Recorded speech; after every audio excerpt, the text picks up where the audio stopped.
Three bodies recovered from helicopter crash in Bonny, River State.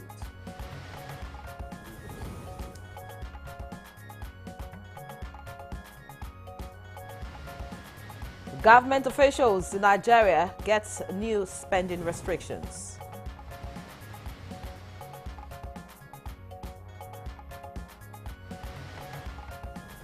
Senate passes bill to establish South-South Development Commission.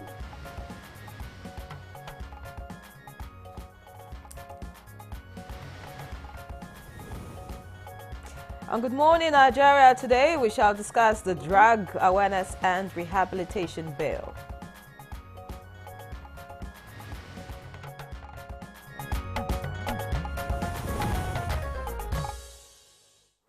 So, a few months ago, Nigeria was jolted by harsh reality from the National Drug Law Enforcement Agency, the NDLEA. The message? Our nation's insecurity is tangled deeply with the roots of drug abuse. Indeed, Victor. And a recent study from the National Bureau of Statistics reveals even more troubling numbers. About 15% of Nigeria's adult population, that's roughly 14 million people, are entangled in the web of psychoactive substances. That's a sharp climb from the 2016 global average of just 5.6%. It's as if we are watching a storm swell on the horizon. But this storm is well within our communities. And each week, NDLEA uncovers hidden trails, seizing drugs worth millions of dollars. Yet, for every interception, more slips through the cracks. The streets tell their own story. Yes, Henry, and those stories spill into homes, into lives. It's no wonder this has sparked heated debates with even Nigeria's lawmakers now grappling with what's at stake. And just recently, to let you know, Senator Hanga Rufai from Kano Central introduced the bill. It aims to create a rehabilitation institute and boost awareness on drug abuse. But as with any new path, there were obstacles, of course. You could feel the tension, couldn't you? Yeah. And now some senators rallied behind the bill, but others raised their voices in opposition. They questioned whether this really falls under the NDLEA's mandate. And oh yes, the arguments were fierce, but the bill pushed forward, passing its second reading. If it continues, it could reshape how we prevent substance abuse and help those seeking a way out of the darkness. And the question lingers, what could this bill mean for Nigeria's future? What could change if it becomes law? To explore these questions, we'll be speaking with some special guests this morning. Welcome to Good Morning Nigeria. It's the final episode of the week, and I am Victor Azu. And I'm Henry John. Thank you for joining us on the network service of the NTA. As we always say, you can beat the rate, and this is the largest TV network in Africa, so we expect you to stay put. In the course of this program, Chukwudi Okolu-Gbaja will join us for newspaper review, but we have highlights of the news, and to do justice to that is Musa Abubakar. Musa, good morning to you. Good morning, Henry. Good morning, Victor. Well, here's the news. 3 bodies have been recovered from a helicopter accident in Bonny, River State. The Federal Ministry of Aviation and Aerospace Development confirmed the accident that occurred Thursday, 24th October 2024 at about 11:22 a.m. along the waterways on Port Harcourt, operated by East Wind Aviation.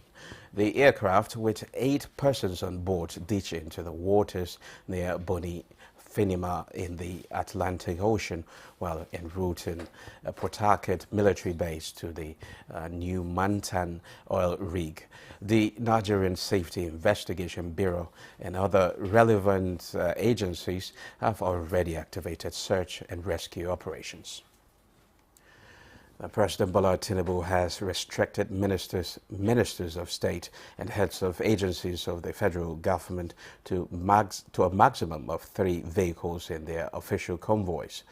This new directive, in a statement by the Presidential Advisor on Information and Strategy, Bayo Onanuga, also indicates that no additional vehicles will be assigned to them for movement. The Special Advisor recalls January this year, President Tinubu took significant steps to reduce government expenditure by reducing his entourage on foreign trips from 50 to 20 officials. For local trips, he reduced it to 25 officials. He similarly reduced the Vice President's entourage to 5 officials on foreign trips and 15 for local trips. In the directive issued Thursday, President Tinubu also ordered all ministers of state and heads of agencies to have at most 5 security personnel attached to them. The security team will comprise 4 police officers and 1 Department of State Services officer. President Tinubu instructed the National Security Advisor to engage with the military, paramilitary and security agencies to determine a suitable reduction in their vehicle and security personnel deployment. The 7 ministerial nominees appointed Wednesday by President Tinubu will, in the shortest possible time, be screened by the Senate for confirmation, as the list has already been referred to the Committee of the Whole. President of the Senate, Godswill Akpabio, said this while reading the communication of the President requesting Senate's confirmation.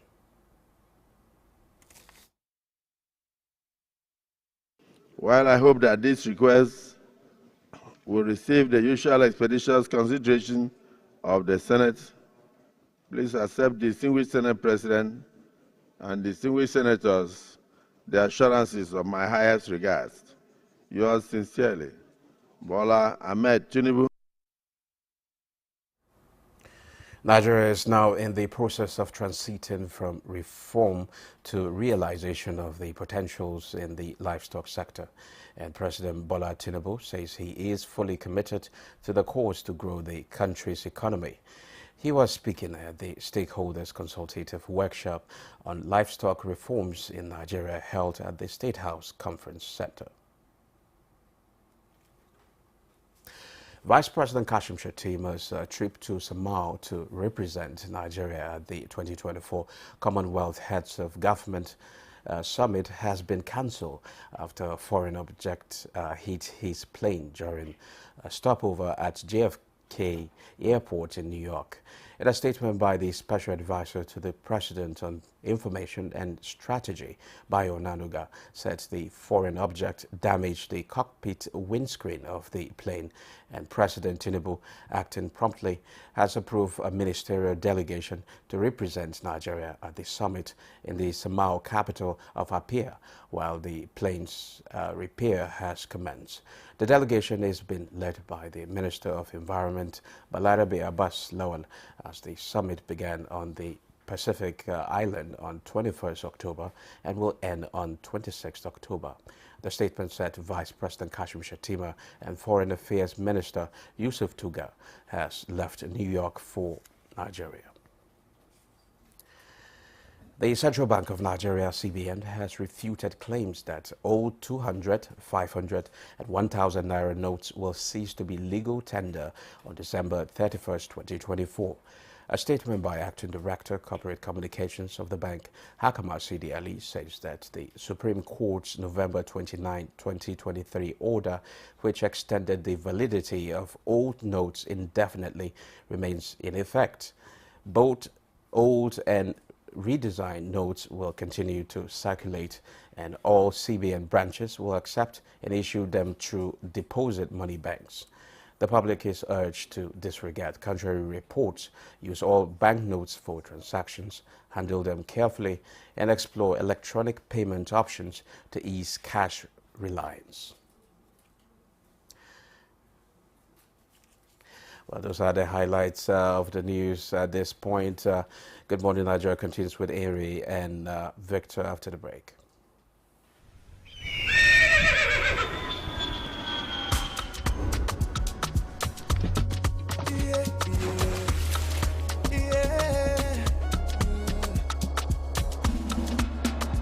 From the Atlantic across the savannah to the Sahara, we rise, the land of the free, we know they tire. We dream great, our spirit is undying. Resilient, rooted like palm tree, we swear in color, we stand back in demand, we make solutions, we ignite passion, yeah. Diversity is unique, we have more than just a nation. We are Nigeria, we are Nigeria, strength in unity, we know they carry life. We are Nigeria, together live the dream of a land with great destiny. We are Nigeria. I am the real Nigerian. Brought to you by the National Orientation Agency, NOA. What wakes you up in the morning? Is it the sunrise? Is it the alarm?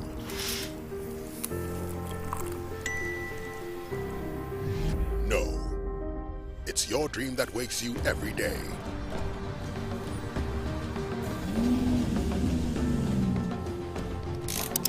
It's what drives you like a powerful engine.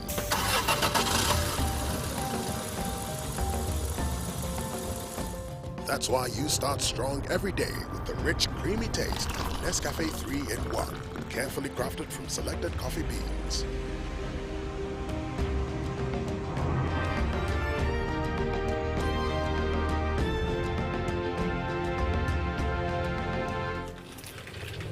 You are on your hustle, and you won't stop until you succeed. Start strong. Finish strong. On the 25th of October 2024, Air Peace marks its 10-year anniversary, a significant milestone in the aviation sector in Nigeria. For a decade, Air Peace has stayed committed to providing world-class services to passengers home and abroad. With just 7 aircraft in 2014, to becoming the largest airline in West Africa. Despite the challenges over the years, Air Peace continues to revolutionize air travel, adding new destinations and fleets to support millions of travelers across the globe. Air Peace is pleased to announce the attendance of Vice President Senator Kashim Shettima, a special guest of honor, other dignitaries including former President Olusegun Obasanjo as guest of honor, and Minister of Aviation and Aerospace Development Festus Keyamo, governors of the Federating States of Nigeria, including Governor Babajide Sanwo-Olu, as host governor. Air Peace has also put together the best in Afrobeats, including Grammy-nominated star Davido, Flavor, Casey, and a night of inspirational songs with Timi Dakolo, Adaehi, Mirabel Chisholm, and Efezino.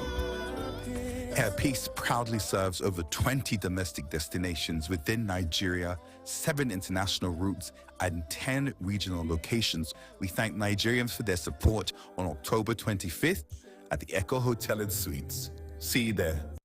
The world needs mums. With a splash of golden terra oil, a mum can transform a frown into a smile. Change no thanks into yes please. Resolve family feuds without blowing a whistle. Providing tasty family meals is all that matters. Where there are moms, there is love. Golden Terra Oil, or pure love.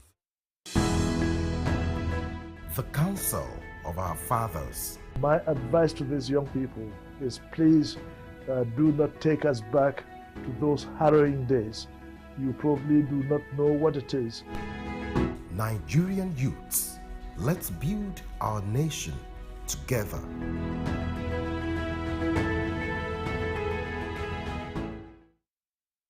The federal government of Nigeria warns vandals of national assets, electricity transmission towers, cables, and other facilities to desist from this act of sabotage.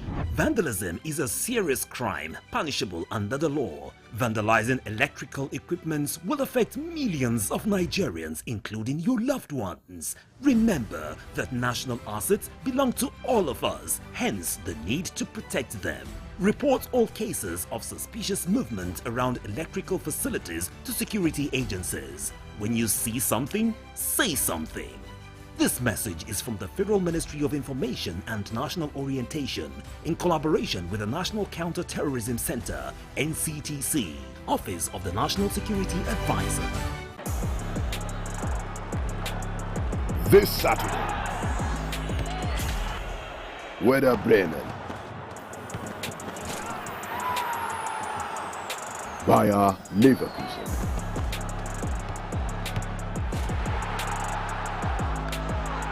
Watch live Werder Bremen versus Bayer Leverkusen on Sporty TV.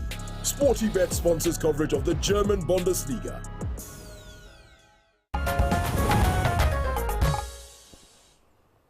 This is still Good Morning Nigeria on the network service of the NTA. It's now time for newspaper review.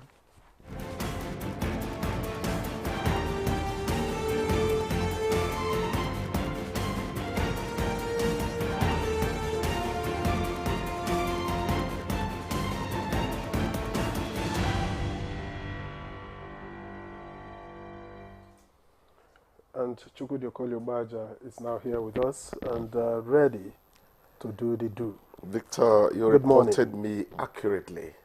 I'm rearing to go. Good morning. How are you doing? I'm well. Thanks to the Almighty. Mrs. Yenray John. Good morning, sir. How are you? Very well. Good to see you. I hope you like the way I addressed you this morning. I'm suspicious. Hope all is well. So, but let's see if the papers have good stories this morning or there's reason to panic.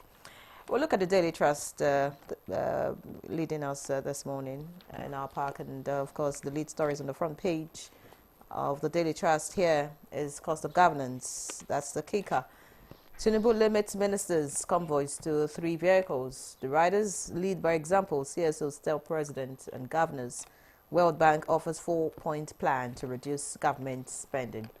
Well, that's on page 6 of the Daily Trust. Above that, we have why blackout will persist in the north, according to TCN. FG flags of construction of Sokoto Badagry Superhighway. Details on page 7.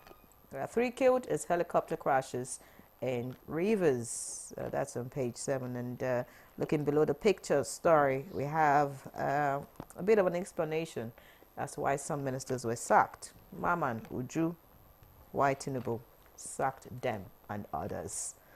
Details on page 4. Nigeria joins BRICS as partner country. That's on page 24. No deadline on circulation of old Naira notes, according to CBN. Did I hear you say thank God? And then we have passengers entitled to 10,000 Naira, $170 for delayed luggage, according to NCAA. You want to hear that again? Passengers entitled to 10,000 Naira, $170 for delayed luggage, according to NCAA. All right, so let's see what the blueprint has now. The blueprint leads with ahead Senate screening. Nigerians set agenda for new ministers, want cost of living reduced. Riders, APC women leader task Iman on gender-based violence. Jide Ojo identifies gender gaps, says youth, people living with disabilities deserve mention. Mixed reactions, great Uwatada choice for humanitarian affairs. Of course, that's the new Minister of Humanitarian Affairs, as we know. And we have below the headline, or rather below the masthead, Tinubu limits ministers' convoy to 3 vehicles, 5 security personnel, and FG making efforts to de-dollarize Nigeria's economy, according to Edu. That's on page 21. Above the masthead, NCDC records 23,000 diphtheria cases in 17 months. Page 23 has that. Troops smoke out 140 terrorists, arrest 135, nab 2 IPOB leaders, bring bandits kingpin Bello Toji alive. That's according to Badaru. And will overhaul livestock sector to cut $1.5 billion annual dairy imports, according to Tinubu. Finally, this morning, we have Nigerians face acute hunger as prices of rice, beans soar. That's on page 22. Victor. Okay, I have a Leadership Friday, and it leads with this story which reads, $1.5 billion dairy import. Tinubu begins livestock reforms, rallies governors' support. FGI's revenue from 8 to 1 million cattle, sheep, goats, chickens, pigs. And the second rider will invest, support reforms. That's according to Abdul Razak. And above the nameplate, Nigeria, 12 others join BRICS as partner countries. That's on page 7. And former NEC chairman Humphrey Nwosu dies at 83. That story is on page 4. Beside the nameplate here, you have government-owned arms in terrorists' hands stolen. That's according to the defense headquarters, and it's on page 10. I'm sure that's in response to the NSA's claims the other day. And then this strip beside the picture story, cost of governance, ministerial convoy cut to 3 vehicles. That story is on page 7. And finally, 8 feared dead in Rivers helicopter crash. Page 20. Settled beggars, Northern Democrats tell FG governors. And that's on page 27. Chukwude. Thank you, Victor. And if we are going to begin with this, ministerial convoy cut to 3 vehicles. Yes. Only yesterday, I'm not sure if that minister is included. I saw a minister pass. You would almost think when did the it was the president. When did the directive come out? How are you sure it's the minister's convoy? What if his friends and... you journalists... These convoys are marked. You journalists... I don't just talk. You journalists... sometimes you look for problems. They are marked. You know. Anyhow, Victor is saying this should be complied with. And after this, it's now the job of journalists to say, hey, Mr. President, you gave a directive that was not obeyed. I mean, people are still going about in more than those are in the days ahead. That's in the days ahead. We must rise to that occasion. The president has done his job. The rest now rests with you, the journalists. Yes, that's what it is. The problem is this, Chukwude. If the president has done his job like you say, yes, which he has done. The directive has been issued. Now, if it is not complied with by ministers, a lot of critics will say he just played to the gallery, he didn't mean it. Victor, so in other words, this escapism, I don't allow it when it comes from the newsroom. Let's get to that bridge. When we get to it, we'll cross it. For now, monitor and make sure the president's directive... Look, Nigerian journalists are very slippery. I'm sorry.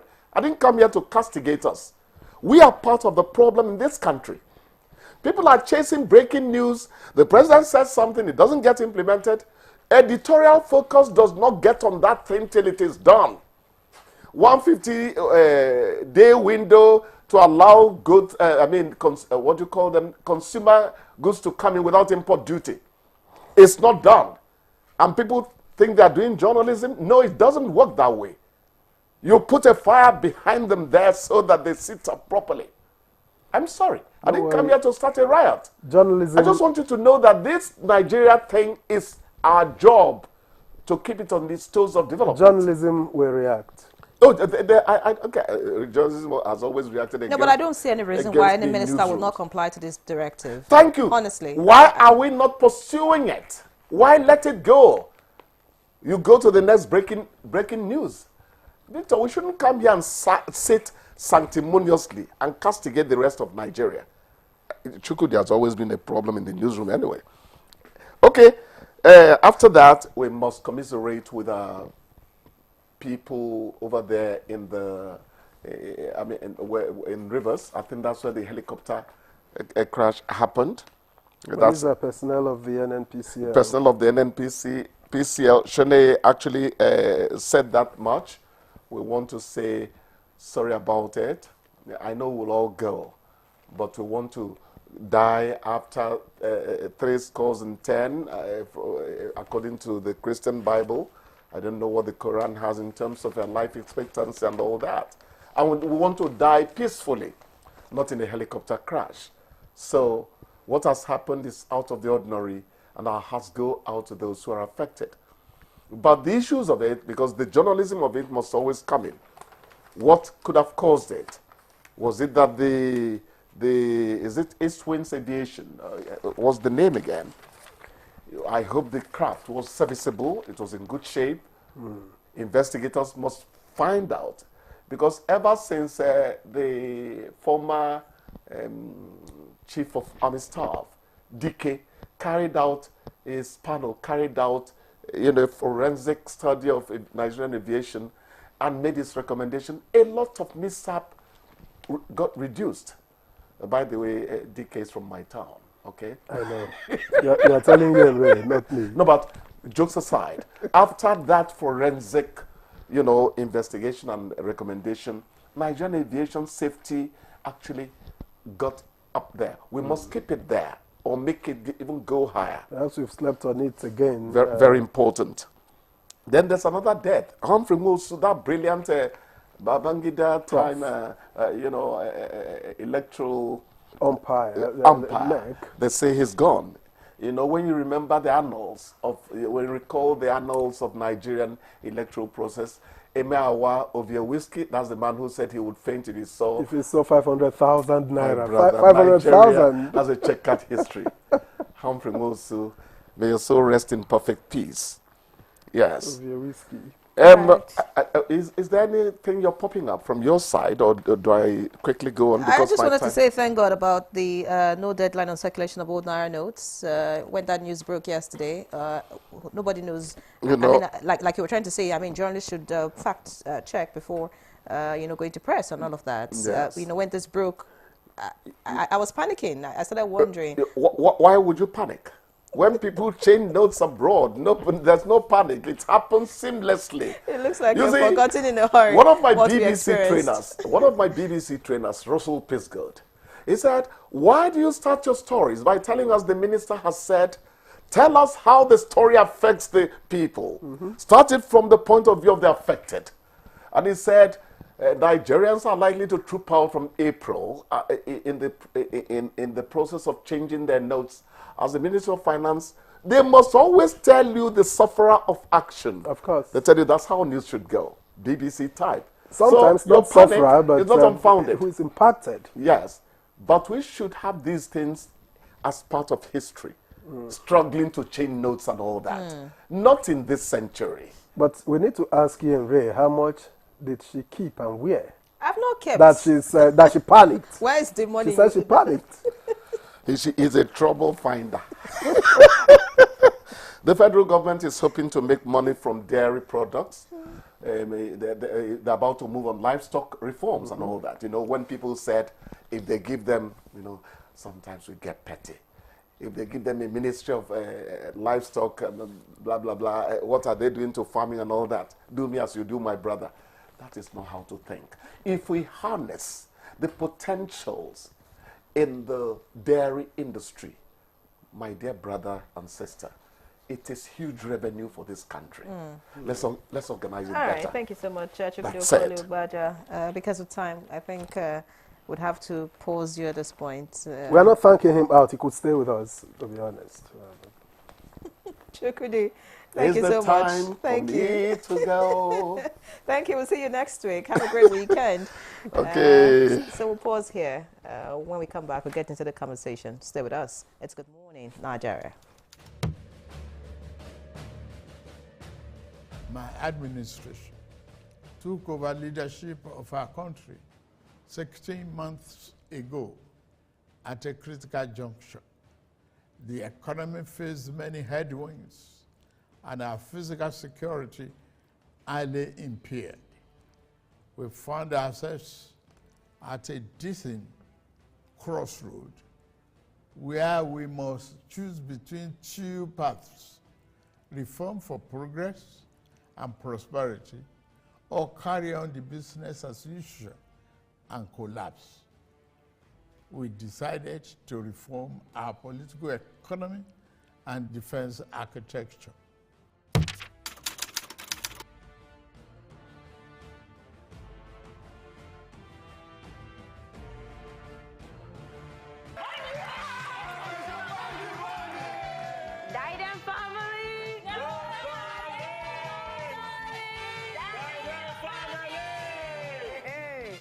We go here today. Back then I used to be Rasaki, but now I'm rebranded. Call me Shegun, you can call me no guest. How did you meet your lovely wife? It was an amazing journey. Adewale, mention a characteristic of a deceitful person. Cheating. You're corny. Pretense. You're selfish.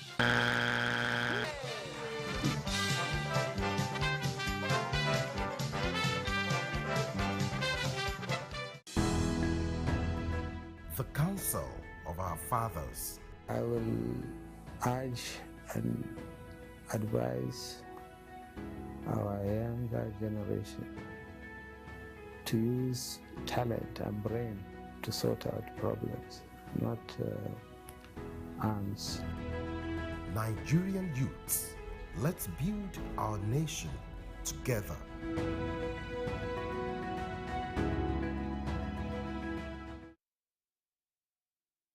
The federal government of Nigeria warns vandals of national assets, electricity transmission towers, cables and other facilities to desist from this act of sabotage.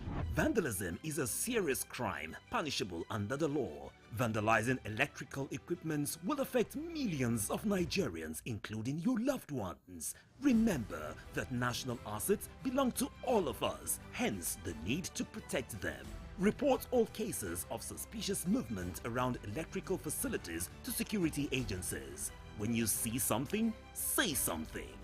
This message is from the Federal Ministry of Information and National Orientation in collaboration with the National Counter-Terrorism Center, NCTC, Office of the National Security Advisor.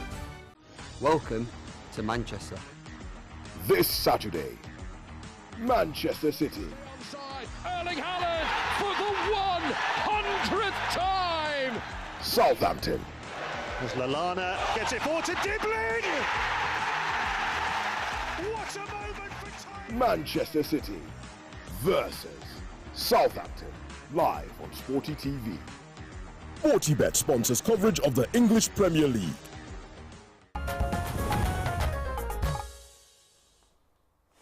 All right, thank you for staying with us. And to begin our conversation on Drug Awareness and Rehabilitation Bill, let's take this background report. Oh, no background report. Okay, let's begin the conversation here by introducing in the studio Chuks Akamado, who is President, Center for Ethical Rebirth Among Nigerian Youths, Serani. He's also a barrister at law. A pleasure to welcome you to Good Morning Nigeria. Thank you so very much. Good morning, Nigerians. We also have here in the studio Dr. Hope Omeza, V-Gada, MD at V-Gada Specialist Rehabilitation Centers. Thank you for joining us. It's my pleasure. Thank you. All right, we have all gentlemen for this conversation this morning, and still with us right here in the studio, Dr. Muftar Mohammed. He's a senior lecturer and consultant psychiatrist at the University of Abuja Teaching Hospital, Gwagwalada, Abuja. Many thanks for joining us, Doctor. Thank you for having me. Thank you. All right, and joining us from our Kano studio, we have the sponsor of the bill, Senator Rufai Hanga. He's a Deputy Senate Minority Whip and Senator representing Kano Central. Many thanks for joining us, Senator Rufai. Thank you. Good morning, Nigeria. From Kano, I think it's fair to ask why this bill has become so relevant at this time. And by the way, what's in it?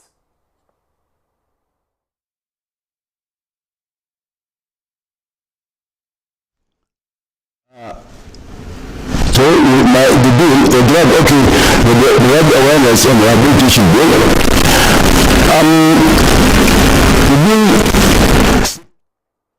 Oh, I'm not sure. We have to deal with the audio from Kano just so that we can get clear contributions from the senator. So let's get back here in the studio. In the meantime, I don't know if Chuks Akamado has seen the contents of the bill and what you make of such a bill at this time. Well, I have not had the privilege of reading through the bill, but the general principles of the bill are what we have out there. And for me, it's a welcome development. For me, it's a step in the right direction. For me, it's going to strengthen our fight against strengthen the fight against against drug abuse. It's also going to effectively complement the commendable effort of the NDLA. So with the establishment of an institute for drug awareness and rehabilitation, we're going to enter another phase in this particular fight to redeem our society from the vice grip of drug abuse and illicit trafficking. All right. Many thanks, Dr. Kamadu. Oh, did I say Dr. Kamadu? He's a lawyer. Okay. Thank you so much, Barrister. Let's get to Dr. Hope Amaiza now, MD for Agada Specialist Rehabilitation Center. I would like us to look at the content of this bill. If you have had the opportunity to look at it, I would like you to tell us what it entails. I just hope the connection with Kano gets better. But you see,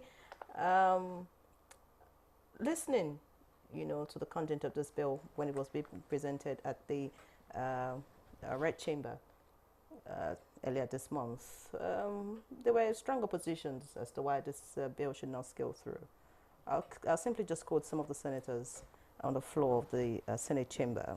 Adams Oshomole, representing Edo North, kicked against it, saying, with the way bills are flying, very soon we'll soon have a bill against cough. And he said, it's just about strengthening what other agencies that are already existing are doing instead of creating another institute. The senator representing Jigawa West, Senator Babagida Hussaini, also kicked against it, saying that it's just a mere duplication. I mean, the NDLA is on ground, and we see what it's doing. It's about strengthening, what NDLA can do, and of course some other agencies. I'd like to hear your view. First and foremost, what do you think about this bill and these other disagreements about the bill? Yeah, thank you very much for having me in your studio. Well, there are many dynamics to this bill in contest. This is because there are different opinions and views. For example, we have the Agency for Drug Law Enforcement, which is the NDLA. I also know that NAFDAC also contributes in drug control in Nigeria. There's also a Department for Drug Demand Reduction in the Federal Ministry of Health. We have the National Retention Agency also that have work to do. And over the years, we've seen all of these agencies cry for lack of funding. As a matter of fact, maybe if you ask NDLA, for example, they might tell you some of our activities are being sponsored by international organizations.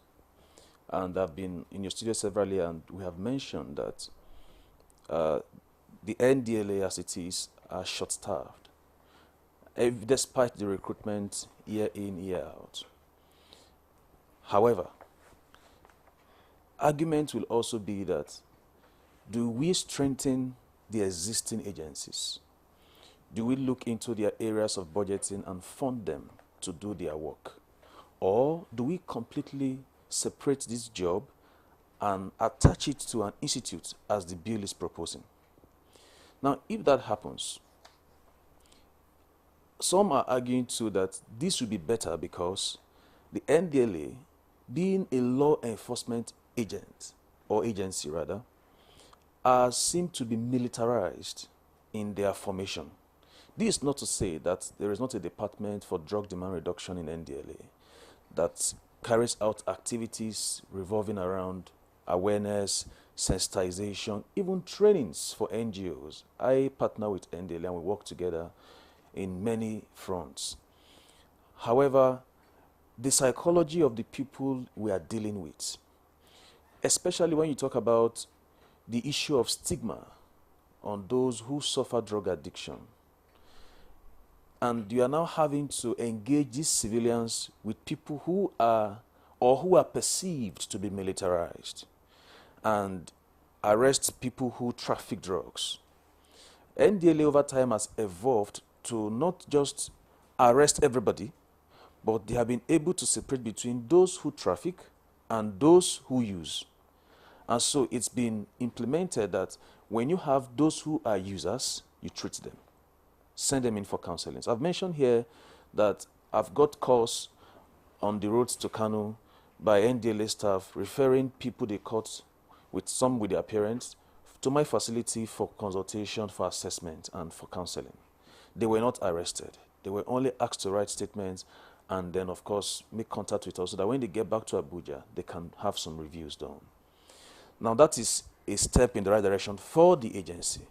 But how many of the citizens of Nigeria are aware that NDLA has the positions to carry out awareness program, not just to arrest them? So whenever they see NDLA coming, the mentality is they are here to arrest us.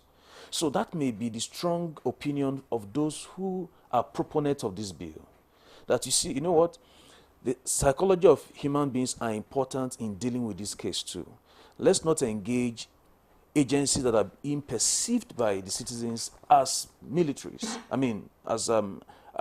Arrest, which is what most of the times you see the NDLA news or the NDLA the narco news. All you see is the arrest. I have made several suggestions to the NDLA as well. Why not let's have programs that also show what you are doing in drug demand reduction so that people know that when they see you, you are for them. But when the suppliers see you, they know that you are against them. So, but that may be the problem that this bill may want to solve. But again, the issue of funding may be another problem, because setting up a new agency or an institute and then doing all that needs to be done may be a whole lot for us to do. So I know that in public policy, you have to look at other alternatives, which is why I'm saying that we need to consider all the areas. Do we go for this bill and enact an establishment for an institute for drug awareness and treatment, which is good? Are there other things that can be done as an alternative? Because public policies are meant for public interest. So, and most times there could be other individual interests behind public policies. I mean, I'm a student of public administration, apart from being a medical doctor.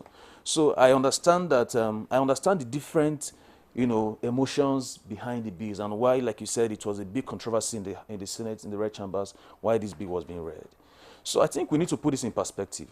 Okay, are there better things? Are there alternatives which can include reinforcing the existing structure, reinforcing the status quo, or changing to a new establishment that can better deliver on the job?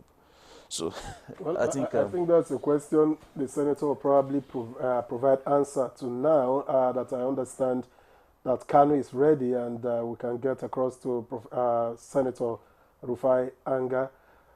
Senator, you've had the privilege of at least listening to two of our guests here in the studio, but again, the criticism is that while NDLEA is not funded well enough, we are going to set up another agency.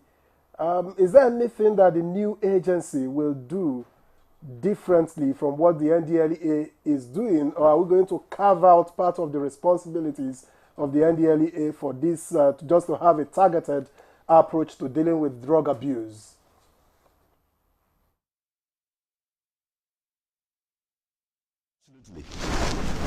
There are many things that what we are seeking to establish will do much more than all those you mentioned. For example, NDLEA, I was the chairman of the Drugs, Narcotics and Financial Crimes of the Senate. I joined the few Senate, and I know the law thoroughly. They don't have the mandate to do what we are seeking to establish now. And this is what we are seeking for this rehabilitation is not for psychiatric hospitals, and nor is it with NAFDAC. We have a doctor with us now. Now, what we are seeking to establish is a specialized way of rehabilitating this kind of illicit drugs abused. We have had only one in this country established by Senator Rabi Musa Honkoso when he was a governor in Kano. Only one. And that requires specialists, a doctor, a psychologist, and a social welfare worker. These are the specialists who put there to make sure they are rehabilitating people well. When NDLEA arrests people, what they do, they interrogate them, maybe lock them up, and at times prosecute them. By the time they are released, maybe they think they are sober. Certainly, they might be sober, but they go back to their, even if they went to jail for some time, they will go back to their bad habit.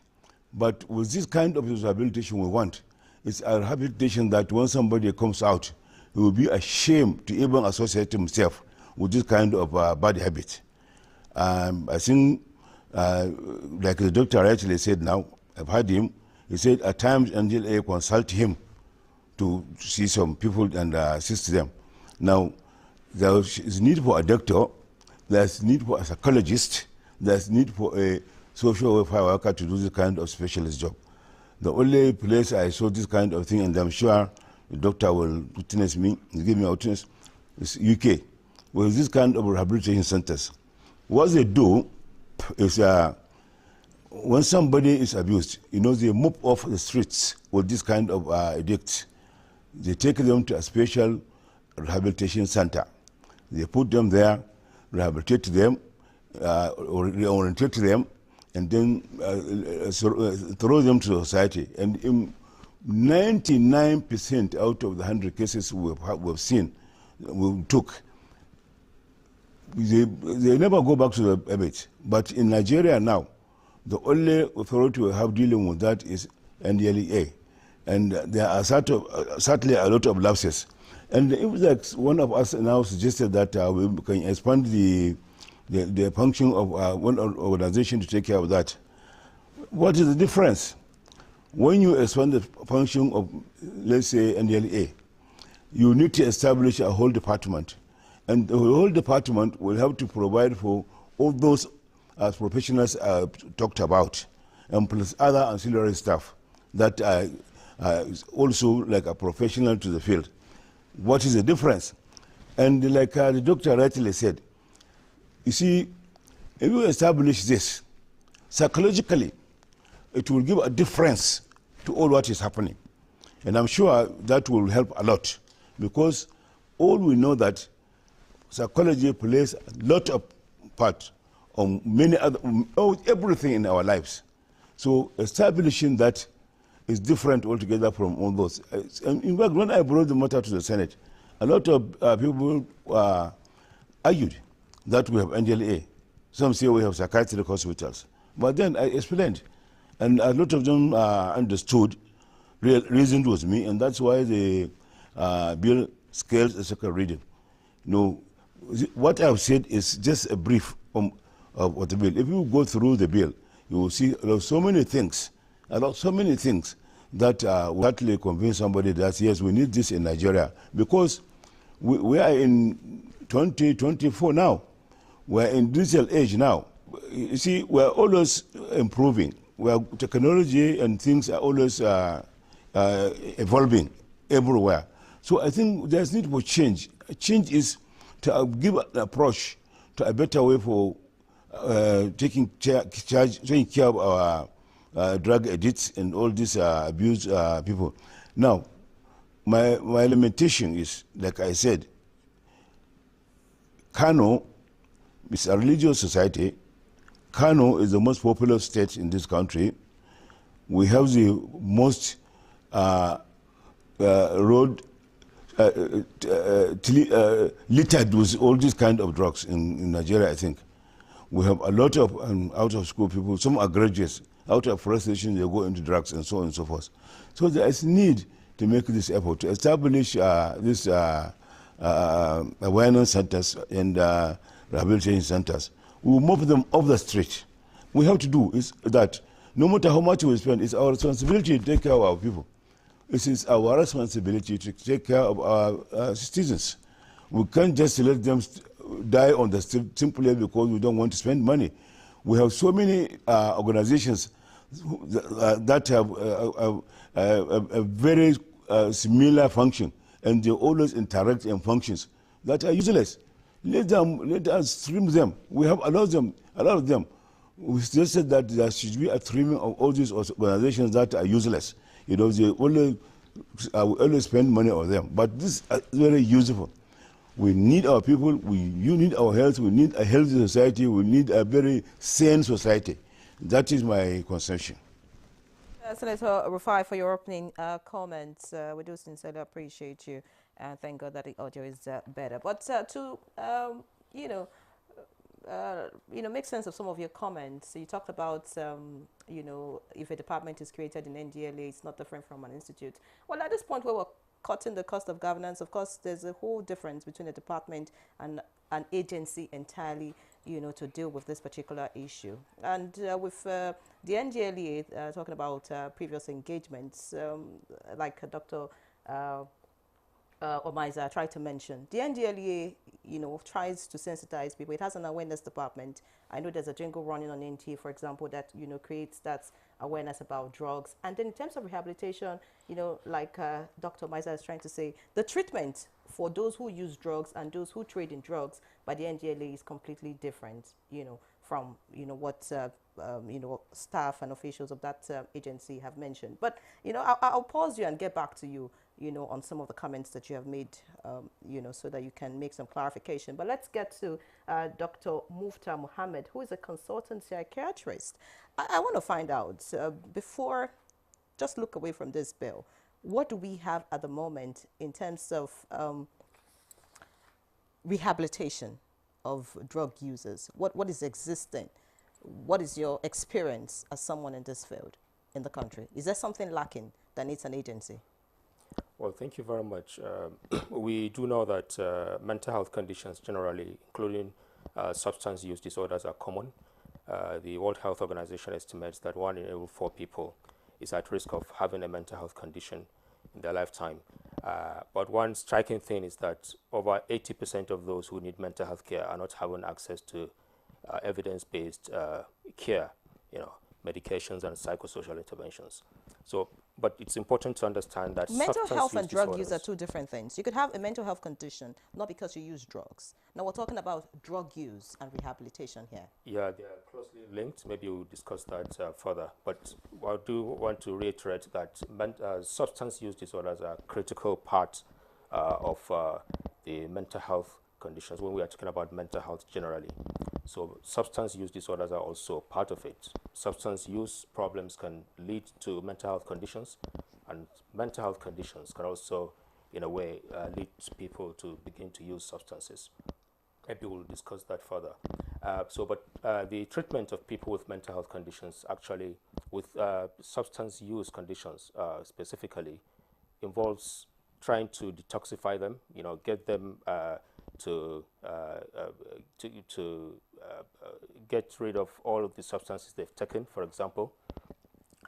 That's detoxification, when and address any psychotic symptoms, for example, they may have acutely if they've developed problems.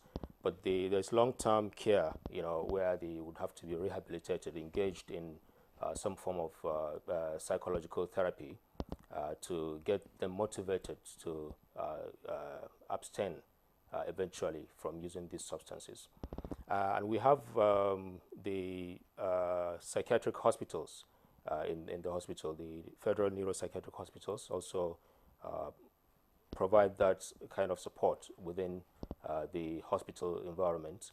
Also, the psychiatric departments of teaching hospitals and other federal and state departments of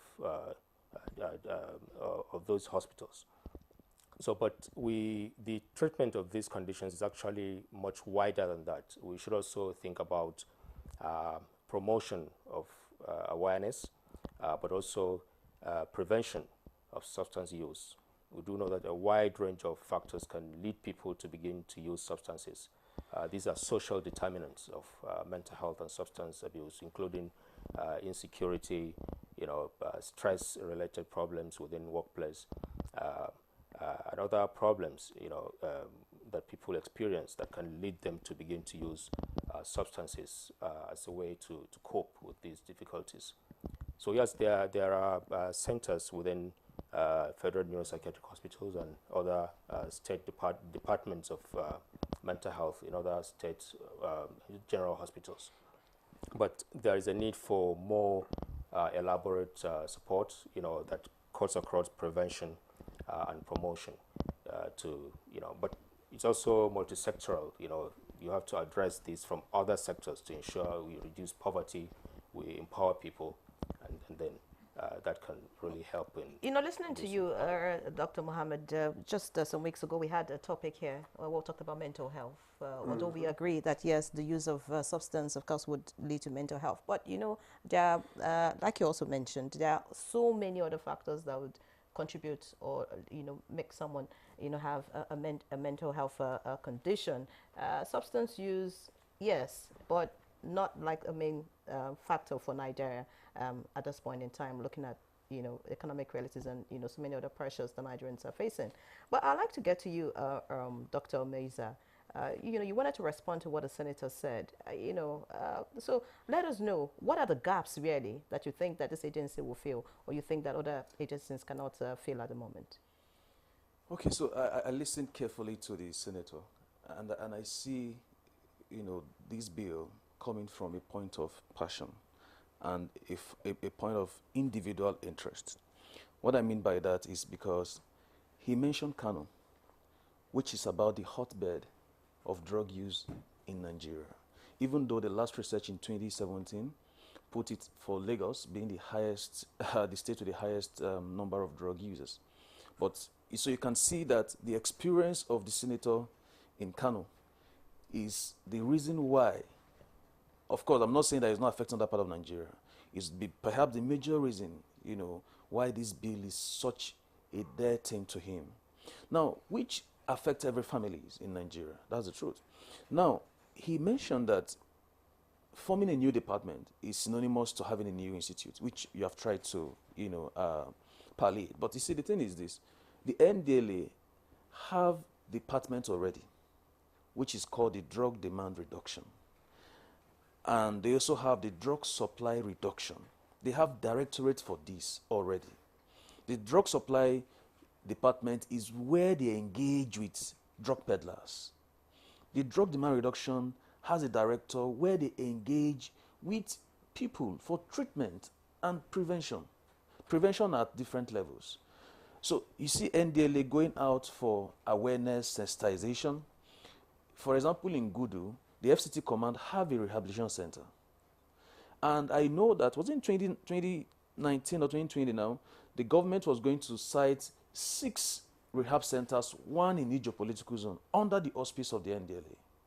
And I'm aware that about 2 have started foundation, and I don't know where it has got into, but they're actually having that. And in most of the commands, they have, some facility to keep individuals who are users, not prosecuting them. Yeah, so that's on one side. Again, the NDLA have organizations, NGOs, including myself, registered with them that assist in carrying out all these advocacies. Every Fridays, the NDLA engage Nigerians in social media via their Twitter platform, their X platform, on discussing issues. They host experts. The NDLA have psychologists. 2 years ago, NDLA, under the leadership of Marwa, launched a toll-free call helpline. And many people have benefited. All of these things are tools they have implemented to assist them in carrying out drug awareness, drug prevention. However, have also cried severally that, you see, a lot needs to be done in drug demand reduction. Because if there is demand for a product, businessmen will certainly go at any length to get their products to their customers. So if you do not, first of all, reduce the demand, the supply will be there. Because if you arrest me today as a supplier, I would find another way, another means to get it to my customers. Unfortunately, the customers in questions are our people, our young people, the future and the present of Nigeria. Now, these people who are hooked on substance cannot control that behavior. You see, my very senior lecturer here have mentioned to you that addiction, drug addiction, is a mental illness. I keep saying this. Unfortunately, because of the stigma around mental illness, people try to separate drug addiction from mental illness. It's a subset in mental illness. In fact, you can't diagnose addiction without looking at the protocols in the mental workbooks and all, the DSMs and the rest. So it's a mental illness, and it's not only is it a subset in the mental health component, it is also linked with each other. There are individuals who suffer depression, or who suffer bullying, who suffer some form of anxiety disorders, and their colleagues tell them in school, take this particular substance, you feel okay. You see the link now. There are also people who, because of the use of these substances, they have psychotic illnesses, mental illnesses, and then some don't even have. Okay. Now let me quickly broadly define mental illness into two. We have psychotic mental illness and non-psychotic, which is the neurotic mental illnesses. Now, so there are times where individuals suffer both forms of mental illness, whether neurotic or psychotic. And so the state also mentioned the treatment modality in Nigeria, and he said he has seen the type he's proposing in UK. It's not completely true. For example, I have 2 rehab centers in Abuja. I know a couple of others with rehab centers in Abuja, and this is the modality. We have consultant psychiatrists, we have medical doctors, we have mental health nurses, we have clinical psychologists, we have certified counselors, other social workers. And these people, unlike, you see, unfortunately, sometimes the media had painted pictures of rehab centers in the past where you see people being punished, people being tied down under a tree, flies perching on them, and a whole lot of that. But in our centers, for example, our patients sleep under air conditioner. So, and there are many other rehab centers in Abuja. And of course, the practice is international standard. We have NODC training and even intervening in some of the things that rehab centers do. So what the minister is proposing is obtainable in Nigeria, perhaps not at the level of the government, perhaps. So, but like I said earlier, the bill is coming from a point of interest, which is not just the senator's interest, but it is actually a national interest. But we need to also look at opportunity costs. Again, that's speaking as a student of business administration. Okay, now as opportunity cost, where are there other things like insecurity, poverty, that my senior colleague here had mentioned, that it is multi-sectoral. People need to be empowered. That's not to mean that lack of employment is the cause of drug abuse. It's a risk factor. There are people who are employed, who are busy, and they are taking to drugs because of their busy schedules to stay awake and be active. There are people who, in fact, governors of states who are probably using drugs. Would you say they are not employed? They are overemployed, if you ask me. But then they are taking drugs. It's not because of poverty too. That's the risk factor. There are people who are very rich, and that's the reason why they are able to even afford these drugs. But would you say that, in spite of all of this, that the efforts of the NDLEA, in collaboration, of course, with NGOs like yours, would you say that the efforts are nearly enough given where we are as a nation in these drug matters, not to warrant carving out an agency to give it the attention it deserves? Thank you very much. You see, it is not even close to enough, the effort. And I had mentioned earlier one of the reasons why it's not close to enough. There's also room for public policy analysis, which includes evaluating what you have put in place and seeing where the lapses are. Now, does it warrant carving out a new institute or an agency, or do we need to do something right with what we have already instituted? That's the argument. That's what the argument should be about. So that's what it is. It's to call the NDLA to the table and say, you know what? Drug demand reduction, you have a directorate already. What are people doing here? We see the rise of drug users despite the publication of drug seizures. So what's happening? What can we do? I've several times mentioned to the chairman that we need to intensify efforts on drug demand reduction. But the truth is this: do they have the capacity? Now, why is there no capacity? It comes down to fund. So if you set up a new agency or an institute, How do you it will fund still it? come down to fund. It has to be funded. Thank you, Dr. Maiza. Let's pause you here and get back to Senator Rufai now.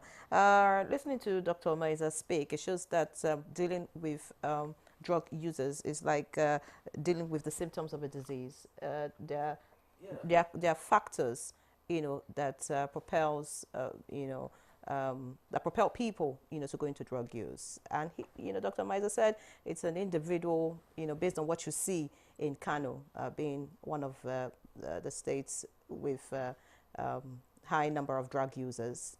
In your own perspective, do you think that it would be better to deal with some of the causes, of this symptom, that's drug use? Talking about employment, talking about getting the youth engaged, and all of that. So many other factors really that need to be put in place. Functional environment for people to thrive and survive. Is that a better way out of this? Is that a better channel of funds than having to deal with rehabilitation? Because like you said, you could still rehabilitate those people and they go back and still get back to the drugs. So would it not be an effort in futility trying to deal with the symptom and not the disease?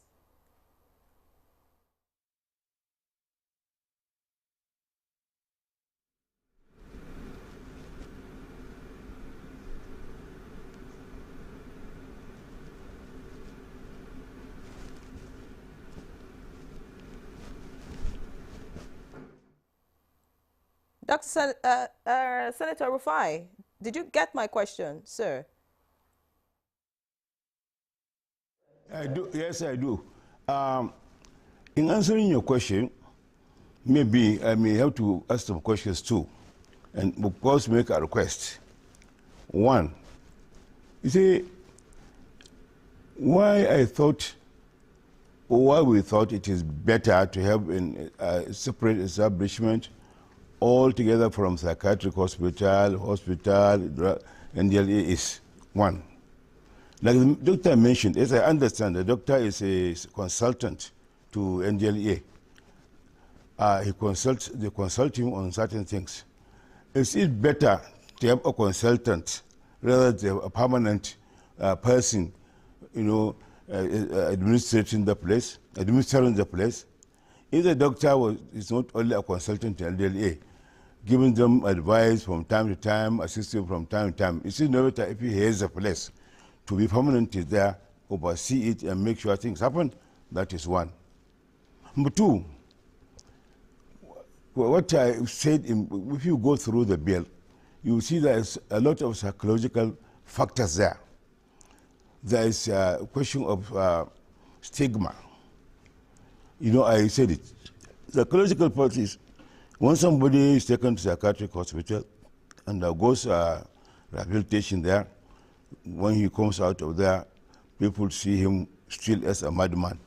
In our society, I don't know in other climes, but they see him as a madman. If he does something, even if it's right, people will laugh and say, yeah, the madness is still there. That is one. But if it is, NDLA, which I know they don't have, I don't know now, but yes, I knew them, they don't have proper rehabilitation center where there are professionals like a psychiatric, like a psychologist, like a doctor, like all this kind of thing that will assist people recover. Now, you don't used to have it, but maybe they have now, like the doctor said. But the difference is, once you're out of that facility, you are always seen as a criminal. That criminality in the thing is there. But once you are taken to this special rehabilitation center where they detoxicate you from the drugs, orientate you, put reasons into you, put sense into you, psychologically clean your mind, I think it's better. That is what we thought. And the amount to be spent on establishing a department under any organization, doctor might think, may be similar to the amount that will be spent on establishing this. Because even now that they have this quasi department for doing that, because I call it quasi because it is not proper, like he said, nothing close to what is needed. He said it himself. They are spending money on consultants, they are spending money on certain things, and they are not serving the purpose. Because no matter what they spend on consultants and whatever to rehabilitate somebody, the moment he goes out of there, he's a criminal. And if you take psychiatric hospital, the moment he comes out of there, he's a madman. But this one, people see it as different. That's psychology. Psychology is important. And I'm sure doctor knows better than me. The psychiatric doctor there knows better than me what psychology plays in people's life. So that is why there's a lot of things. I think if I know the doctor's address, I wouldn't mind taking a copy of the detailed bill to him to study, and then maybe he will have reason to maybe understand. Better for him to head the place and to be a consultant to one organization that deals with that. And I'm sure the money they pay him as a consultant must be more than the money they will be paying the managing director or the chief medical director, whatever it is called. So all these kind of Senator Rufai, I apologize for interrupting you, but you see, my main question is having to do with the drivers. You know, why people go into drug use. You know, because if people don't use drugs, there will be no need to rehabilitate them. All right. So I'm saying that if you do an analysis of those who use drugs, there are factors at the moment, especially in places like Kano or Lagos, that push these people to use drugs. Instead of focusing, energy, attention, and resources on rehabilitation, why don't we focus as a nation on dealing with some of these factors, these drivers? Because like Dr. Omaisa said, the demand is high. So if demand is low, of course, you know. So why are you not thinking about that? How to reduce, the push or the drivers for drug use instead of having to deal with the after effect of drug use?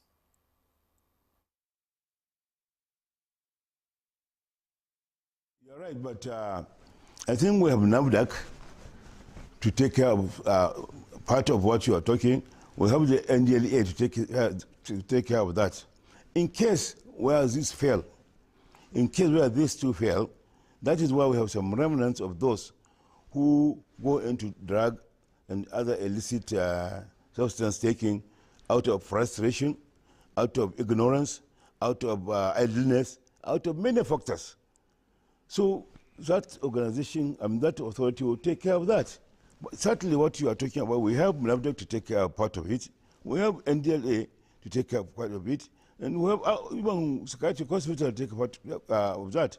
But this one is where we don't have 100% success in carving out the drug abuse, the drug use, and kind of thing. Then you have this to take care of the remaining persons that are affected. Very much for your contribution so far. Let's get back here in the studio with Chuksa Kamado. The senator is saying, look, where we are, we have a lot of cases already, and we need to do something to deal with it. He's talking rehabilitation of the number that we already have, a dedicated agency to deal with it. Well, some others say there are things that push people into drugs. I think these are two different things. We already have a large number in it that need to be dealt with. Now, but we have people who are also aspiring to get into it. So what needs to be done apart from the bill or in spite of the bill to ensure that we don't have the numbers going into drug use and then needing rehabilitation? Thank you very much. Well, I think we shouldn't model this up. If you want to discuss the causative factors, it's an entirely different ball game. And I can assure you it will be an endless debate. The people will accuse the government will accuse the people, it will go on and on. I think we should stay on the merits of this bill If we go into the causative factors, I can assure you we won't rise. We will not achieve anything meaningful. But that aside, I would want us to nuance this conversation so that we can have the bill properly contextualized. Now, I understand the sentiment of the average Nigerian because I live here, that ours is a struggling economy. Yes, we have competing interests. We have infrastructural gap, we have gaps in education, we have gaps in agriculture, we have gaps in every sector of our economy. And then people are now saying, and quite rightly, why should we have an agency? It's a legitimate question. From a concerned Nigerian, a patriotic Nigerian should worry. Why should we spend more money since our funds are limited? I understand that. But the question is, and that is where some of us come from, do we also realize there is need for us to prioritize as a people? If we have to prioritize, then we must come to a point that we recognize drug abuse as a national emergency. Drug abuse in this country should not be treated with levity. It should be on the first line charge. That's what we have failed to realize. Drug abuse should be treated. When President Buhari was here, I think, no, it wasn't President Buhari, it was the man that Buba Marwa replaced in office as the NDA legend. He said, drug abuse fuels insecurity in this country. Do we appreciate the role drug abuse plays in the security of this country as we speak? If we also understand that drug abuse is fast destroying our youth population, it's not something we sit down or we stand up and begin to discuss as if it's about setting up an amusement park. It's not about setting up an amusement park. This is not frivolity. This thing is a very serious business because what's at stake is the future of this nation. What's at stake is the future of our children. Those of us who are on the streets interfacing with these children, we know what we see every day. Our young people, secondary school students, primary school pupils, they are far gone. We are truly, truly in dire straits as regards drug abuse in this country. So for me, it's a national emergency that should be prioritized. Then if it should be prioritized, and we agree that there is need for us to prioritize on it, then the question becomes, should we fortify the NDLEA so that the NDLEA, in view of the current state of our finances, very valid argument. And I can assure you that today, NDLEA's Drug Demand Reduction Department is doing well. I have actually benefited from that department because that department has trained me in drug prevention, treatment, and care. So nobody argues that at all. But the issue now is, I have also, is it doing enough though? Good. It's done well. Yes. Is it doing enough? That's where where I'm coming to, sir. That's where I'm coming to, sir. Now, my NGO has done collaborations with NDLEA in the past where we visited schools from one secondary school to another and all of that. And I can assure you, I'm speaking from a position of knowledge and experience. You see, the fact that NDLEA is a paramilitary organization is a limitation. They wear uniforms, they bear arms. These children, unless we don't have our eyes on concrete achievements, unless we don't have our eyes on outcomes that would impact the society, unless we're interested in the optics and the aesthetics alone, if we are really interested in rolling back, in stemming the tide, and of course containing this whole drug abuse thing, then we should have our eyes on outcomes. We should have our eyes on feedback. It's one thing for an NDLEA staffer to approach people and talk to people. They can talk to people. They can even talk at people. But have they spoken? Have they talked with the people? Effective communication is when you get feedback. Effective communication is not when you go out there, you say you do awareness campaign and you push things out there and you leave it at that. No, it won't give you the desired result. That's what I'm saying, unless we're being cosmetic about it. I think we need a different body that does not bear the badge of a paramilitary organization. So that the people, yes, and we need a body that does not bear arms. So that the people can let you into their world. These are young people we are talking about. Their perception, the way they perceive NDLEA is that, oh, these people would throw us into jail. oh, is it not these people? In fact, when they, they cannot separate drug consumption from drug trafficking. They don't understand that the NDLEA has empathy for those who are involved in drug use and would want to rehabilitate them. What they have in mind is that NDLEA will want to throw them into jail. And that's what we are saying. It's for this reason that I'm saying that NDLEA, for this reason, is hardly suitable for this particular role. But would you then say, Yes. that Yes. the NDLEA department in charge of this kind of role Yes. be pulled out to this new agency?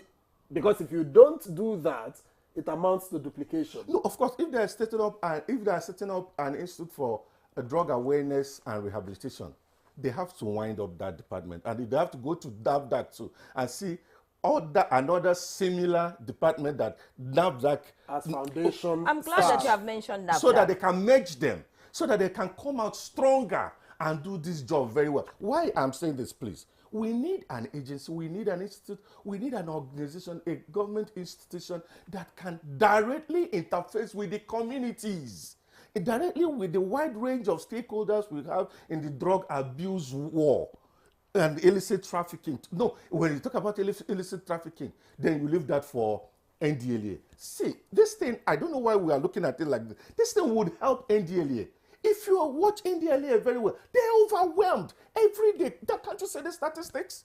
Look at the statistics every day. They arrest here and there all over the place. The trafficking in this country, Nigeria is no longer a transit country. They consume, they do here, they import here. But some say they are overwhelmed because they are not well funded. That is what I'm saying. It will enable them. They should be funded better. Yes, I'm for those who say they should be funded better, and they deserve better funding. But if they focus on drug supply, drug supply reduction, you will find that their efforts will be a lot more felt by the people of Nigeria. And this this institute that we are talking about, if it's properly constituted and well staffed with people with the requested competencies, you will find that they will be complementary and for the benefit of the country. Talking about this institute, Barrister Akamadu, where would you want to cite this institute, for example? This country has 36 states. So, I mean, this drug use is everywhere. So you're not going to focus in one particular region, for example. So you have to deal with the whole country. That's one. You mentioned NAFDAC. NAFDAC has an agency that deals with drug awareness and all of that. NDLEA is there. Of course, maybe in terms of awareness and sensitization, we should bring in the National Orientation Agency into all of this. So if the NDLEA that has the main mandate works with these other agencies in terms of awareness and all of that, then leaving the rehabilitation for agencies like VAGDA and the department in the NDLEA to deal with rehabilitation, don't you think we'll go far better? Because these agencies already have chapters across the 36 states. We should so how much? Them. No, we how should much? Consolidate them. The reason I'm asking. Okay. Just a few days ago, did I say a few days? Just 2 days ago, the president talked about reducing the cost of governance. You saw ministries being merged, agencies, being saddled with more responsibilities, just in a bid, to cut cost. So how viable would this agency be to deal with this menace across the country? I would suggest that you take the drug demand reduction department, take the vote of its sister department in NAFDAC, its sister department in National Orientation Agency, for instance, its sister department in Nigerian Police Force. Merge them, get their votes, put them together, consolidate them, and then let's have a truly civil organization that can focus on drug demand reduction, so that these other agencies can also continue with other things they are doing. I'm saying this because we are in the streets and we can see the danger that is staring us in the face. This is about that danger, consuming all of us. Of course. I don't think we should. It's just like the issue of state police. People are dying every day, and Nigerians are debating: should we create state police or shouldn't we create state police? Anyway, let's leave state police for but what I'm saying is that some things we are talking about lives. And people we are losing our youth. Barrister Akamadu, Victor made mention of the fact that some people at the moment they're on the verge of going into drug abuse. So why don't we think about these factors? If you talk about... I would like to hear from the consultant psychiatrist. Since you deal with these people who use drugs and, you have been able to handle them or deal with the situation. The risk factors is still in this conversation. Because if you're trying to rehabilitate those already in drugs, there are those who will still get in tomorrow. So of course, that chain of people who would need rehabilitation may not likely reduce. So what are the likely risk factors really? Let's look at the young people. What are the push, factors for these young people that will make them use drugs in the first place? Because if we can deal with that, at least to an extent, then nobody is thinking of getting in. So it will be those who are in, seeing that, oh, the lives of my mates who don't use drugs are better. So why don't I stay away? I mean, some people may even get out of it on their own without any form of professional help. I don't know. This is just my own native thinking. Yeah, but I like to hear your thoughts. Yeah. So a range of risk factors are responsible for people beginning to use substances in the first place. For young people, peer influence. When you look at adolescence, the adolescence period, adolescents have a psychological developmental framework that allows them to have a close relationship with their peers. They pay, they give a great level of attention to their peers. So they are easily influenced. So if you can address some of those difficulties, empowering them, giving them the skills they need to be able to resist and to say no, that's an important part of interventions you can do. And that can be within the school settings, but also in the community settings. Other things related to opportunities for admissions, some may apply for admissions into higher institutions at the end of their secondary school education. They may not have the opportunity to attend schools. And that may be one of the reasons why they may begin to use drugs out of frustration, for example. But also other socioeconomic determinants, constrained economic circumstances, that can really make them to begin to use substances, again, to move out of frustration, for example. But what I want to say really is we do know that we already have the Mental Health Act that's passed into law. And one of the critical components of the objectives of that act, provisions of that act, is the treatment and rehabilitation of people with mental health conditions, and ensuring their rehabilitation and integration into the society. So substance use, I reiterate, is a critical part of the mental health spectrum.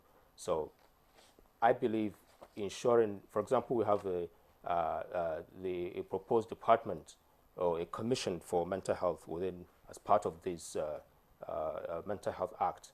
So if we can really strengthen efforts ensuring the realization of this as part of which is a critical provision in the Act, and then also incorporating other things, integration of mental health within the community settings is really important. We should also not forget that we really have a shortage, a severe shortage of mental health workforce. The clinical psychologists, the psychiatric nurses, the psychiatrists are all in very limited number in Nigeria. And we do know that we really need these services to provide the appropriate support people would need. Okay. So I would... Dr. Mohammed, I'm sorry. We have to put you on hold just so that we can take this break and pay some bills. And when we return, the conversation will continue. Please stay with us.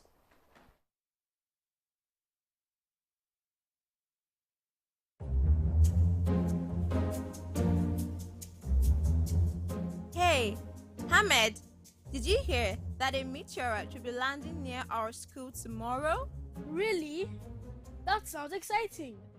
But Nkechi, where did you hear that? Well, Mr. Frumpet told me, and he said it's true. I just checked on the internet now, and it's not true. There is no report of a meteorite coming this way. Huh? Are you sure? Yes, Nkechi. And really, you shouldn't believe everything that you hear without checking the facts first. Hello, friends. You know it's important to verify all information before spreading it, right? But how do we do that? Well, Nkechi, we can start by checking reliable sources like books, newspapers, or asking adults who have knowledge and expertise on the subject. Or go online like I just did. It's quite easy actually. Yes, Ahmed. We should be like the truth seekers, finding evidence before sharing anything. Thanks, Captain Excellence. From now on, I will always double check before spreading any information. Good job! Remember, knowledge is power, and spreading the truth is always the best choice. By fact-checking information before spreading it, you can make a big difference.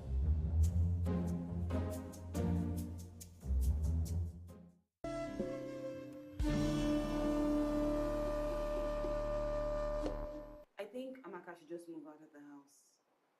Yes. No. Standing out of the house is not the right thing to do. Oh, there you go again with your sentimental family stuff.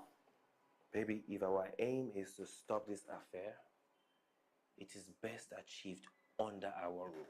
You do something terrible and you'll be acting innocent. What are you going on about? Don't ask me that question again. You couldn't even control yourself in the presence of our visitors. What are you accusing me of, woman? My son, I don't know how serious you are with my daughter, but there's something that needs to be done urgently before you move any further. Anything, just anything, just say it. I'm ready to do anything. There is a spell that needs to be removed. Spell. Family forever. The story of our lives.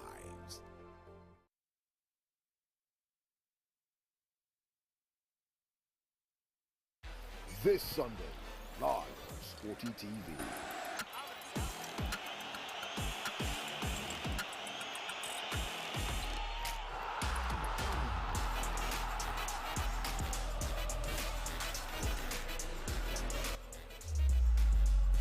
Real Betis versus Atletico Madrid. Watch live on Sporty TV. Brought to you by SportyBet. Play with champions.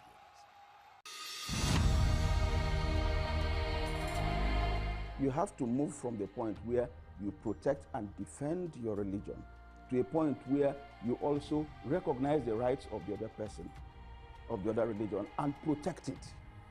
So if I am protecting my own territory and my own people and trying to emphasize their rights and protect their rights, I should also be thinking about how to protect the rights of the others. Both Islam and Christianity recognize and defer to God, and both recognize the temporariness of the life of this world, and that ultimately we all go back to God for the day of reckoning, when everybody will render an account of his life on this temporary abode.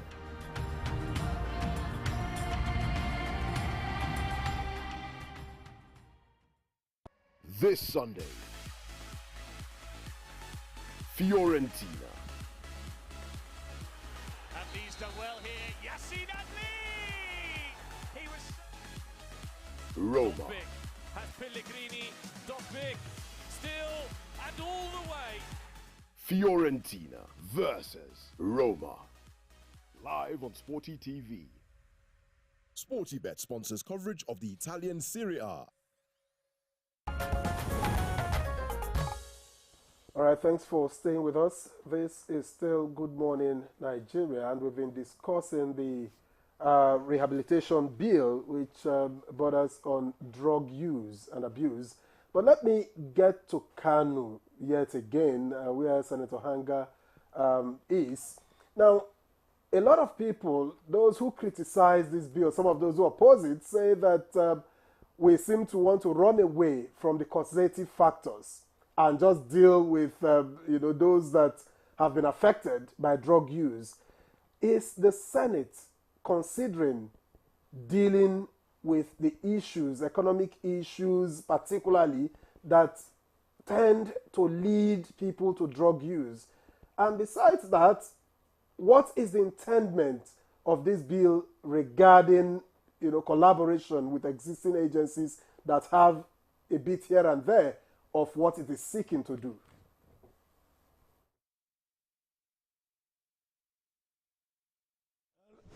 Well, the Senate is certainly concerned, like what the Madam there said. The President recently talks about spending so much on so many things. But I would like to go the opinion of my Red Cap chief there, my friend, that there is need to prioritize our things. Nothing is too much for our health. Nothing is too much for our sanity. And you see, if we should cry up spending so much on things, we shouldn't have gone to spend 15 trillion on Lagos Calabar Road. We shouldn't embark on buying a new aircraft for the president. We shouldn't embark on buying a yacht for the president. These are unnecessary for now. People are dying in hunger, in poverty, in sickness, and drug is ravaging the country by the day, by the minute. So I think, like he said, this is a priority, the drug and sanity of Nigerians, because the thing has gone beyond what doctor says, that my concern is from Kano. Not Kano, I'm concerned with Nigeria. I am certainly representing a senatorial district from Kano, but I'm a senator of the Federal Republic of Nigeria. My concern is Nigeria. I certainly, I just gave an example with Kano. If I had given an example with your state, you would feel bad.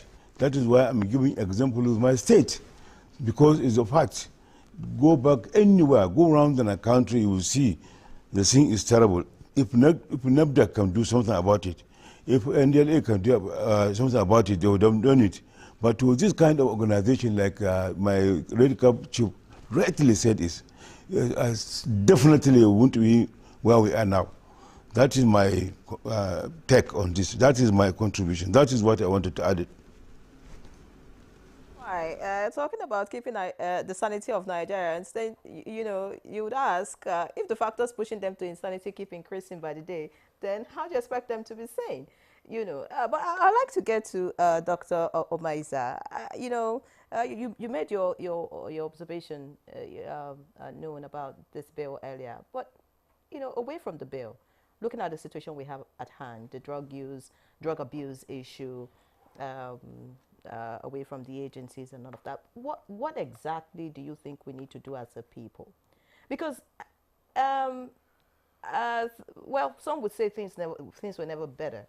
Every area has its own challenges and all of that, but people just didn't see drugs as a solution. But these days, a lot of people, they don't think about it. It's the only option. What changed? What do you think is wrong with the society at the moment, and what can we do as a people, just so that no matter the condition, whether good or bad, drug is just not an option? Yeah, thank you. You see, the distinguished Senator Rufai mentioned that I may be a consultant for the NDLA. But now that he's referring to my senior colleague here as his friend and brother, I think that I may as well tell distinguished Senator that he's his consultant.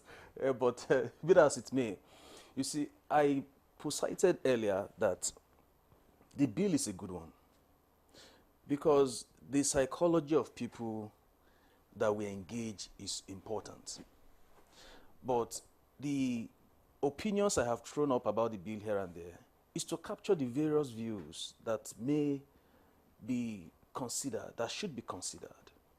There's nothing wrong with the bill. If the bill comes to state today and we have an institute, automatically I have to work with the institute, because I have rehab centers in Abuja, and we are planning to have others in other states. We are not only into treatment, we are into awareness programs. This year alone, we've had 2 major programs in Abuja here. We are in many communities treating youths for free. We have experts in those places, clinical psychologists in the communities, not even in the center.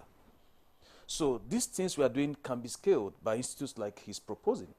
But we also need to throw up all the arguments so that it can be properly analyzed and be sure that we are taking the right decision as a country. That being said, we need to look through the various prevention levels in answering the questions of what we need to do and what has gone wrong in our society. There's what we call the primordial level of prevention, which is where you don't even let the stressor or the problem get in contact with the people it can affect. So it means that what can Nigeria do so that there's no drug in Nigeria? There's no illicit drug in Nigeria. Maybe, I'm afraid to say that we may have passed that level. We cannot say that there will be no drug in Nigeria anymore. So we failed at that level primordial. Because Nigeria, 10 years ago, using amphetamine as an example, was just a transit country for amphetamine and a consuming country. But today, the NDLA have arrested and even uncovered many clandestine laboratories where this is being produced in Nigeria.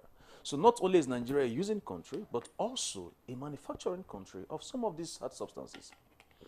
So we have drug with us. So what next? The primary prevention.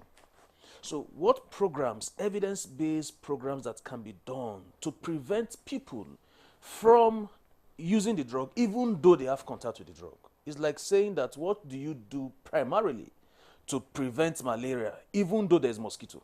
So we say use net, do this, use that and that. Now the same thing comes to this. We need to therefore look at programs that are family-based and community-based. There are programs targeted at pregnant women, to intending mothers, or even fathers. Mothers because, I mentioned mothers first because they are mostly closer to, with their words and are more at home.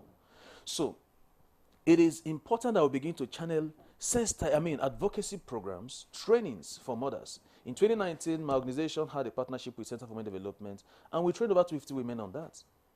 They are currently proposing same programs now to train women on early signs of drug abuse so that they can easily detect when their children are beginning to take drugs, because it's better to catch them early.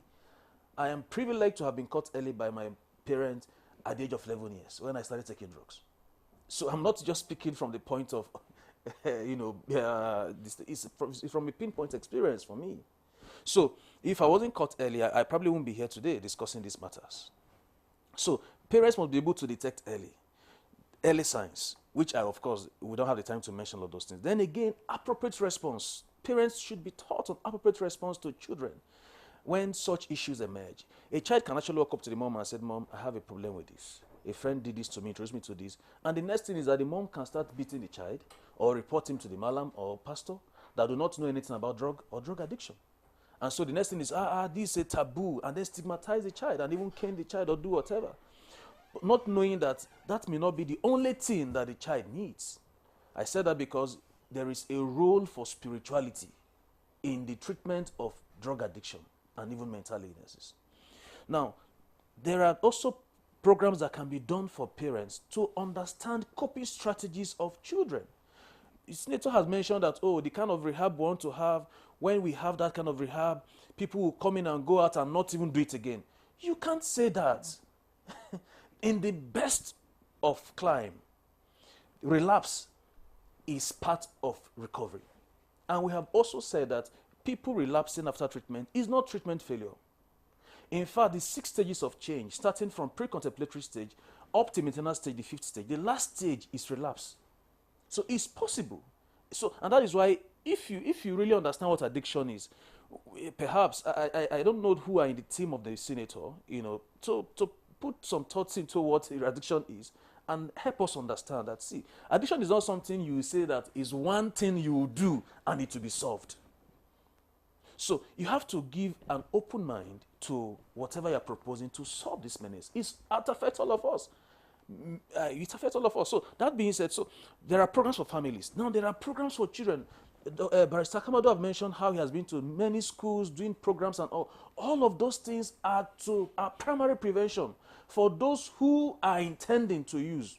When I speak to an audience, I tell them there are always 3 types of audience when you are talking to people in this context. The first audience is people who have not used but are about to use. They are not planning to use, but they are about to use. Because tomorrow, a friend will come to them and say, taste this. this dose will not affect you. If you take it small, you'll be okay. If they are going to meet this in the future. So that's the first group audience. The next one is people who are about to use, they are planning, they have been exposed to it, they're only looking for an opportunity to use it. They have already made up their mind they are going to use it. They have seen somebody using it and they want to use it, but they've not had opportunity to use. The third set are those who are already using. So that means when you target programs that aim at these people who will use and those who are about to use, you are able to prevent the few who are already hooked on the substance and need treatment. So at primary prevention level, that can be taken care of. Then the next level, secondary prevention, this person is already using the drug. What do we do? So it's not just taking him to the rehab. There are people who come for outpatients alone, have sessions weekly for some months, and they are good to go. But there are those who will need to be admitted for institution therapy programs. So the kind of rehab the senator is talking about is an interesting one. But there's even more to that. There's something we'll call treatment community, where it will be like an estate, and all the people in that community have used drug before. And so there are industries in that place where they can work, they can have their families in that place, they have accommodation, they can live their normal life in that place because they have had contact with drug. Because addiction, we say that recovery is a lifetime journey from addiction. Because somebody can be sober for 5 years and relapse. Somebody can be sober for 10 years and still relapse. So it's a lifetime journey. It's not the 6 months, the 3 months, the 1 year you do in a rehab that is all about recovery. It's a lifetime journey. So at what point do you say somebody is fully recovered? There's no point. As far as you have ever used a drug. That is it. So moving again to the next one, tertiary prevention, where you manage complications that would have arisen from this person's behavior. People are coming into the facility sometimes with legal cases.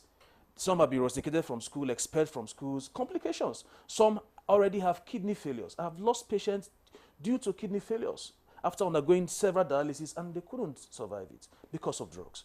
So how do you manage these disabilities? And there are people too who they have lost hope. We call it learned hopelessness. Somebody have tried and made efforts, been to several rehabs in South Africa, in Nigeria, here and there, and you just feel, you know what, I can't help myself. That's a complication in itself.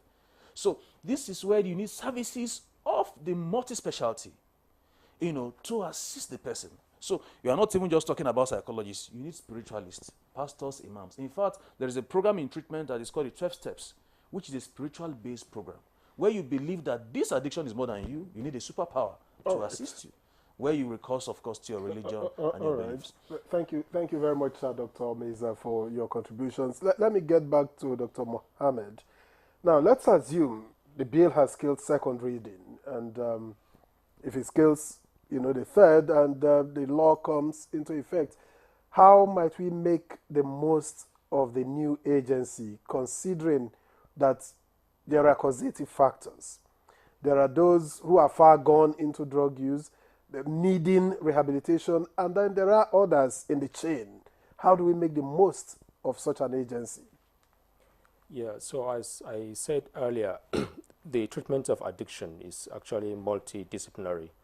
And certainly multi-sectoral. So there's really a need for close collaboration with a lot of agencies and sectors. I mentioned the Mental Health Act, which a critical part of that is the provision of mental health services and rehabilitation support, to help people recover from mental illness and substance use.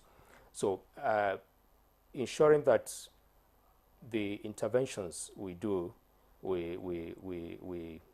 provide are evidence-based, are based on scientific evidence, and integrated into the community settings, the school systems, and so on, can really help to cover, as Dr. Meza said, ensuring that we look at the different facets of prevention, promotion, treatment, and rehabilitation in different sectors. So I think multi-sectoral collaboration. Dr. Mohammed, earlier you talked about trained personnel in this field. If this institute comes on board, do you think it will face a problem of staffing?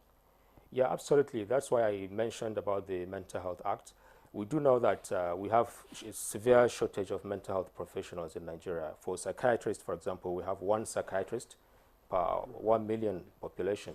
And this is even worse for other multidisciplinary mental health team members, like the clinical psychologists you know, occupational therapists and other workers. Okay, thank you so very much. That's really important to consider that and to see whether we should strengthen the provisions of the Mental Health Act, you know, have a department, a commission for mental health, and ensure that we provide high quality care integrated into primary care, but also having support for people that may have need rehabilitation. All right, thank you. Thank you so much, Dr. Mohammed. Let's get to Senator Rufai as we begin to round off this conversation in a minute, actually, Senator Rufai. You've heard the submissions of our guests right here in the studio. I just want to hear your final thoughts about this bill.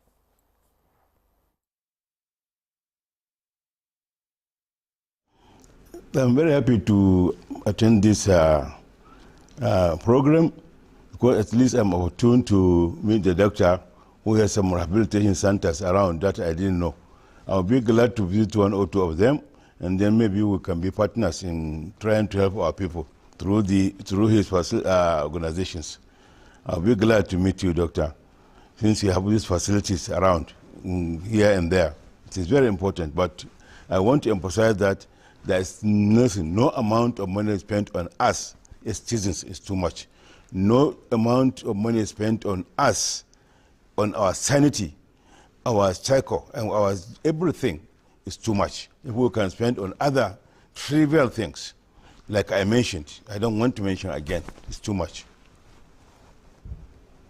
Did I say Dr. Senator Rufai, now that you want to visit Vagada Specialist Rehabilitation Center, does that mean you're dropping the bill? Sorry? I'm not collaborate. Now that you want to collaborate with Dr. Hope Omaiza, who is a specialist in rehabilitation centers, does that mean you're dropping the bill now that you know that there are other rehabilitation centers that are functional? You do the convincing for me during the public hearing for people to accept it, because I meant well. I mean well for this for this bill, and I'm happy. I'm vindicated by most of what people said there, especially the two doctors. All right, thank you so much. I think we have a moment to allow Chuks Akamadu also give his closing remarks. Unfortunately, he's lost his consultancy job with the senator because. My last word would be that what should concern us is this proposed institute. Is it going to justify every kobo that is going to be invested in it? Nigerians should ensure that the institute justifies its establishment. Mm-hmm. There should be, we must place we must place a demand on the institute. Thank you very much.